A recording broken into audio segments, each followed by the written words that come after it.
sebelum memilih untuk saya mau memperkenalkan masjid kepada anak untuk mengenalkan sholat, tentu harus dilakukan di rumah dulu. Ya, tentu harus dilakukan di rumah dulu itu.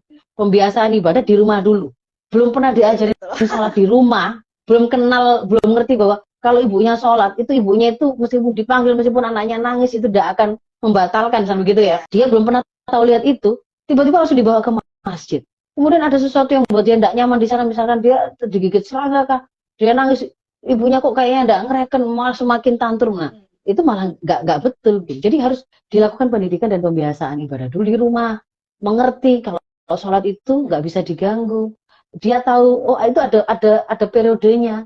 Dengan cara misalkan setiap kali selesai sholat, kita langsung memeluk dia. Oh itu pertanda dia akan mengenali bahwa oh ini sudah selesai sholatnya. Makanya saya kemudian dipeluk kan gitu ya.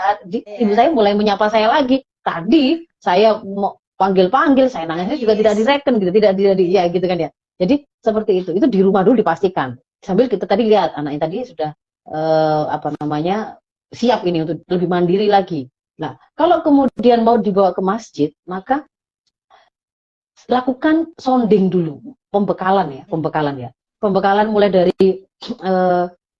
kita mau ke masjid, kita mau ibu atau ayah mau ajak kamu sholat jamaah zuhur ke masjid atau sholat jamaah subuh ke masjid.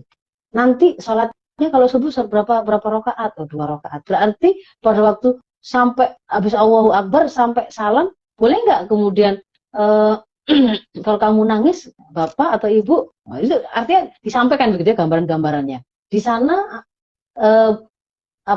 yang kita lakukan adalah sholat. Adik duduk di sebelah ibu, kakak di sebelah ayah, ikutin ayah, gitu kan, misalnya begitu kan ya. Jadi dilakukan sounding apa yang akan terjadi, apa yang akan dilakukan.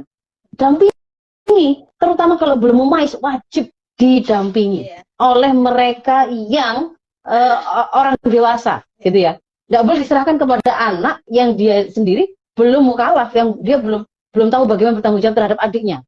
Ya. Jadi orang tua, orang dewasa yang mendampingi, kalau perlu tidak sebatas sounding tapi simulasi, gitu. Simulasi kayak gini.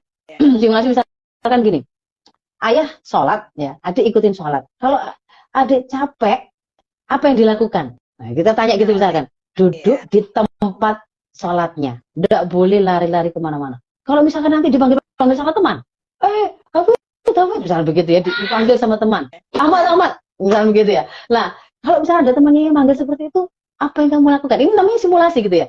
Oh ya. Jadi menggambarkan secara real. Apakah lari memanggil begitu mendatangi panggilan temannya tadi, lalu kemudian berlari-lari dengan lari, boleh apa enggak kalau kemudian ngajak lari-lari di situ. Nah, itu kita simulasikan. Termasuk di situ itu simulasi problem solving gitu ya. Kalau nanti kebelet pipis gimana? Oh harus bilang. Nanti diantar dan seterusnya. Itu seperti itu. Jadi ada persiapan yang harus dilakukan oleh orang tua gitu ya, oleh para pendidik.